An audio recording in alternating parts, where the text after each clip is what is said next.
ലാൽ സലാം പ്രണവ് മോഹൻലാൽ നായകനായി എത്തിയ D S സീറേ ഇത് രണ്ടാം ദിനം കടന്നു പോവുകയാണ്. ഇന്ന് രണ്ടാം ദിനത്തെ കളക്ഷൻ റിപ്പോർട്ടുകളുമായിട്ടാണ് നമ്മൾ വന്നിരിക്കുന്നത്. ഈ ഒരു വീഡിയോ നമ്മൾ ഒരു വ്യത്യസ്തമായ രീതിയിൽ അങ്ങോട്ട് മുന്നോട്ട് കൊണ്ടുപോവുകയാണ്. ആദ്യ സെക്ഷനിൽ രണ്ടാം ദിനത്തെ കളക്ഷൻ, പിന്നീട് ആദ്യ ദിനത്തെ മുഴുവൻ കളക്ഷൻ, പിന്നീട് നമ്മുടെ കുറച്ച് കഥകളുമൊക്കെ ആയിട്ടുള്ള കാര്യങ്ങളും. എന്തായാലും ചാനൽ ഇതുവരെ സബ്സ്ക്രൈബ് ചെയ്തിട്ടില്ലെങ്കിൽ ഒന്ന് സബ്സ്ക്രൈബ് ചെയ്യാം.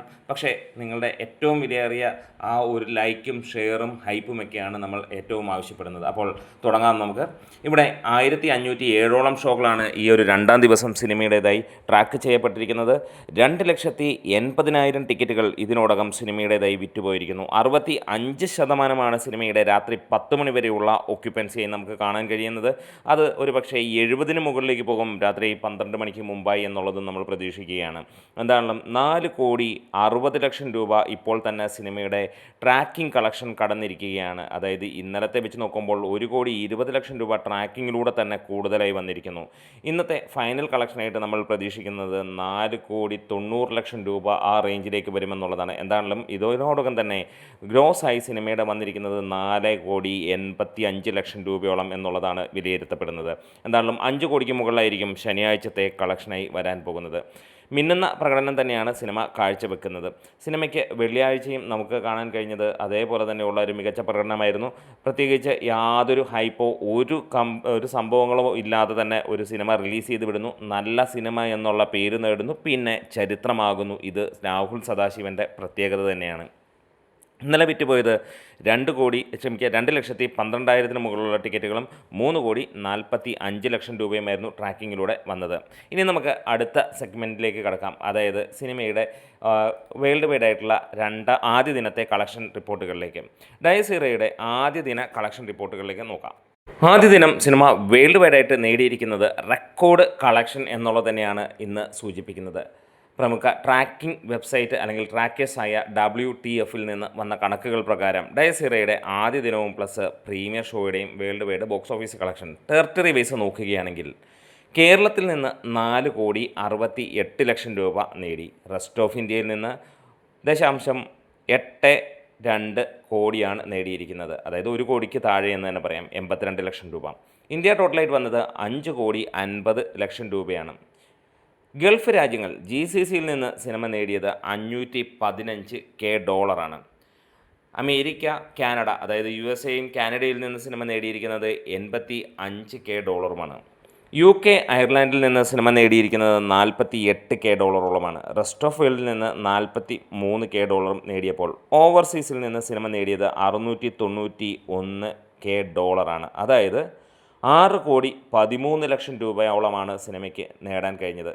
കേരള അല്ലെങ്കിൽ ഇന്ത്യ കളക്ഷൻ്റെ മുകളിലേക്ക് എത്തിയിരിക്കുന്നു വേൾഡ് വൈഡ് കളക്ഷൻ എന്ന് പറയാം.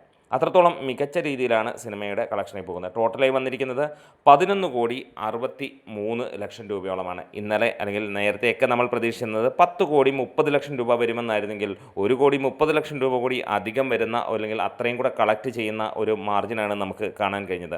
അങ്ങനെ ആദ്യ ദിനത്തെ കളക്ഷൻ അങ്ങനെയായിരുന്നുവെങ്കിൽ നമുക്ക് കാണാൻ കഴിഞ്ഞു കേരളത്തിൽ ഏകദേശം 300-നടുത്തുള്ള തിയേറ്ററുകൾ, വേൾഡ് വൈഡായിട്ട് നമുക്ക് കാണാൻ കഴിഞ്ഞത് 1,000-ന് മുകളിലുള്ള തിയേറ്ററുകൾ. എല്ലായിടത്തും സിനിമയ്ക്ക് അതിഗംഭീരമായിട്ടുള്ള ഒരു ഉണർവ് അല്ലെങ്കിൽ ഒരു ഹെവി പോസിറ്റീവ് റെസ്പോൺസ് വന്നു. അതിനോടകം തന്നെ സിനിമ അതിൽ തൂക്കുന്ന ഒരു കാഴ്ചയും വന്നു. സാധാരണ വെറുതെ പറയുന്ന പോലെയുള്ള ഒരു റെസ്പോൺസുകളോ കാര്യങ്ങളോ ഒന്നുമല്ല സിനിമയ്ക്ക് വന്നത്. എല്ലായിടത്തും മികച്ച രീതിയിലുള്ള ഒരു റെസ്പോൺസ് തന്നെയാണ് വന്നത്. അങ്ങനെ സിനിമ ആ റേഞ്ചിലേക്ക് കയറുമ്പോൾ ട്രാക്കിങ്ങിലൂടെ മാത്രം കേരള ബോക്സ് ഓഫീസിൽ നിന്ന് 8,81,00,000 രൂപയിലേക്കും സിനിമ എത്തിപ്പെടുകയാണ്.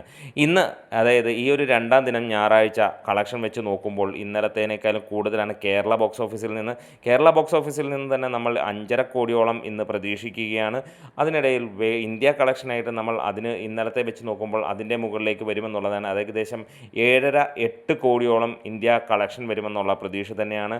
വേൾഡ് വൈഡായിട്ട് സിനിമ ഏകദേശം ഇന്ന് 9 കോടിയെങ്കിലും വരുമെന്നുള്ളതാണ്. അങ്ങനെ വരുമ്പോൾ 17 കോടിയോളം ഇന്ന് കളക്ഷൻ വരുമെന്നുള്ളത് തന്നെയാണ് പ്രതീക്ഷിക്കുന്നത്. നേരത്തെ നമ്മൾ 15 കോടി പ്രതീക്ഷിച്ചെങ്കിൽ 17 തൊട്ട് 19 കോടി വരെ വരുമെന്നുള്ള പ്രതീക്ഷയാണ്. അങ്ങനെ വരികയാണെങ്കിൽ 2 ദിവസം കൊണ്ട് സിനിമ വേൾഡ് വൈഡായിട്ട് 28 കോടി റേഞ്ചിലേക്ക് എത്തും എന്നുള്ളതാണ്. എന്തായാലും 2 ദിവസങ്ങൾ കൊണ്ട് തന്നെ സിനിമ 25 കോടി കടന്നിരിക്കുകയാണ്. ഞായറാഴ്ച കൂടെ വരുമ്പോൾ സിനിമ 40 കോടിക്ക് മുകളിലേക്ക് എത്തുമെന്നുള്ളതും പ്രതീക്ഷിക്കാവുന്ന കാര്യമാണ്. കാരണം ഇപ്പോൾ തന്നെ നമുക്ക് ടിക്കറ്റ് ബുക്കിങ്ങിൻ്റെ സ്പീഡ് ബുക്ക് മൈ ഷോയിൽ നോക്കുകയാണെങ്കിൽ 14,000-ന് മുകളിലുള്ള ടിക്കറ്റുകളാണ് ഇപ്പോഴും മണിക്കൂറിൽ വിറ്റ് പോകുന്നത്. ഇതെന്താണേലും മലയാള സിനിമയുടെ ഒരു സുവർണ്ണ നിമിഷമാണ്. പല സിനിമകളും ഇതേപോലെ തന്നെ വന്നിട്ടുണ്ട്. എന്നിരുന്നാലും ഒരു ഹൈപ്പുമില്ലാതെ വന്ന ഒരു സിനിമയ്ക്ക് വന്നിരിക്കുന്നത് അതിൻ്റെ മികവ് കൊണ്ട് തന്നെയാണ് എന്ന് തന്നെ പറയാം. ഇനി നമുക്ക് ഈ സിനിമയുടെ കഥകളും കാര്യങ്ങളിലേക്കൊക്കെ ഒന്ന് പോകാം. എന്തായാലും രാഹുൽ സദാശിവൻ എന്ന ആ ഒരു സംവിധായകൻ ഒരു സിനിമ ചെയ്യുമ്പോൾ നമുക്കറിയാം അയാളുടെ കയ്യിൽ ഇത് ഭദ്രമാണ്. പ്രത്യേകിച്ച് ഹൊറർ ജോർണർ അല്ലെങ്കിൽ ഇങ്ങനെയുള്ള സിനിമകൾ ചെയ്യാൻ അദ്ദേഹം മിടുക്കനാണ്. 2 സിനിമകൾ അദ്ദേഹം അങ്ങനെ കാണിച്ചു. ഇതിനു മുമ്പ് 3 സിനിമകളാണ് അദ്ദേഹം ചെയ്തിരുന്നത്. റെഡ് ട്രെയിൻ എന്ന വർഷങ്ങൾക്ക് മുമ്പ് ഇറങ്ങിയ സിനിമയും മികച്ച ചിത്രം തന്നെയായിരുന്നു. പക്ഷേ ആ സിനിമ അത്ര മികച്ച വിജയം നേടിയില്ല എന്നുള്ളൂ. പിന്നീട് വന്ന ഭൂതകാലം എന്ന ചിത്രം അതിമനോഹരമായ ചിത്രമായിരുന്നു. പക്ഷേ അതിൻ്റെയും സമയത്ത് അതിന് പ്രതീക്ഷിച്ചത്ര ഒരു വലിപ്പം നമ്മളുടെ ഇടയിലേക്ക് കൊണ്ടുവരാൻ കഴിഞ്ഞില്ല. പക്ഷേ കാലങ്ങൾക്ക് ശേഷം അതിനുള്ള വിലയേറിയ മതിപ്പ് നമുക്ക് അത് നൽകുകയും അതിന് നേടാനും കഴിഞ്ഞു എന്നുള്ളതാണ്. ഒരു ചെറിയ പ്ലോട്ടിൽ നിന്നിട്ട് അമ്മാതിരി ഞെട്ടിപ്പിക്കുന്ന ചിത്രമായിരുന്നു അത്. പിന്നീട് ഭ്രമയോഗം വന്നു കഴിഞ്ഞപ്പോൾ ഏറ്റവും ക്ലാസിക് എന്നുള്ള ലെവലിലേക്ക് ആ സിനിമ വന്നു. അവിടെയും നമ്മളെ 4-മത്തെ അല്ലെങ്കിൽ 5-മത്തെ ഒരു പ്രേക്ഷകനായി തിയേറ്ററിലേക്ക് ആനയിക്കുകയാണ് രാഹുൽ സദാശിവൻ ചെയ്തത്. ഇപ്പോൾ വീണ്ടും ഒരു പുത്തൻ തലമുറയുടെ വെറൈറ്റി സിനിമയുമായിട്ട് എത്തുമ്പോൾ അതൊരു ഹൊറർ മൂവി എന്ന് പറഞ്ഞാൽ ഇതുവരെ മലയാളി കണ്ടിരുന്ന ഹൊറർ അല്ല, അതിഗംഭീരം. പ്രണവ് മോഹൻലാൽ എന്ന ഒരു നടനെ എങ്ങനെ യൂട്ടിലൈസ് ചെയ്യാം, അയാളുടെ പൊട്ടൻഷ്യൽ കണ്ടെത്തുക എന്നുള്ളത് ഇതുവരെയുള്ള മലയാള സിനിമയ്ക്ക് കാണാൻ കഴിഞ്ഞില്ലെങ്കിൽ രാഹുലിൻ്റെ കയ്യിൽ കിട്ടിക്കഴിഞ്ഞപ്പോൾ മലയാളത്തിലെ ഏറ്റവും മികച്ച യൂത്ത് നടൻ എന്നുള്ള പേരാണ് ഇതിനിടയിൽ തന്നെ പ്രണവ് മോഹൻലാൽ നേടിയിരിക്കുന്നത്. പ്രണവ് മാത്രമല്ല, ഇതിനകത്തിൽ അഭിനയിക്കുന്ന ഓരോ വ്യക്തിയെയും അദ്ദേഹം അമ്മാതിരി എക്സ്പ്ലോർ ചെയ്തിട്ടുണ്ട് എന്ന് പറയാം. പ്രത്യേകിച്ച് എടുത്തു പറയേണ്ടത് പ്രണവിൻ്റെ പ്രകടനം തന്നെയാണ്. വേറെ ഒന്നുമല്ല, ഒരു മീറ്ററിൽ അമ്മാതിരി ആയിട്ട് കൊണ്ടുപോകുന്നു. എവിടെ നോക്കിയാലും ആദ്യത്തെ ഒരു 2-3 സീക്വൻസിൽ എന്താണ് ആ ഒരു ക്യാരക്ടർ എന്നുള്ളത് എസ്റ്റാബ്ലിഷ് ചെയ്തതിന് രോഹനായിട്ട് അവിടെ അഴിഞ്ഞാടുകയാണ് ചെയ്യുന്നത്. ഒരിക്കലും അതിൽ പ്രണവിനെ നമുക്ക് കാണാൻ കഴിഞ്ഞില്ല. എന്താണെങ്കിലും അതിഗംഭീരമായിട്ടുള്ള കൈയടക്കത്തോടെ ആണ് ഈ ഒരു ക്യാരക്ടർ അദ്ദേഹം ചെയ്തു വെച്ചിരിക്കുന്നത്. പിന്നീട് അങ്ങോട്ട് പോകുമ്പോഴൊക്കെ തന്നെ നമ്മളായി തന്നെ അദ്ദേഹത്തിന് ഉള്ളിലേക്ക് സഞ്ചരിക്കുന്ന ഒരു കാഴ്ചയും. ജിബിൻ ഗോപിനാഥിൻ്റെ മികച്ച പ്രകടനം തന്നെയാണ് മറ്റൊരു എടുത്തു പറയേണ്ട സംഭവം. അത് നല്ല ലെവലിൽ, അതൊരു നല്ല പൊട്ടൻഷ്യലുള്ള നടനാണ്. പലപ്പോഴും പലർക്കും പേരറിയില്ലെങ്കിൽ ഇതോടെ അദ്ദേഹത്തിൻ്റെ പേര് എസ്റ്റാബ്ലിഷ് ചെയ്യുകയുമാണ്. എന്തായാലും ഈ ഒരു സിനിമയിൽ പ്രണവിനൊപ്പം തന്നെ കൂടെ നിന്നുള്ള ഒരു മികച്ച കഥാപാത്രമായി പോകുന്നു.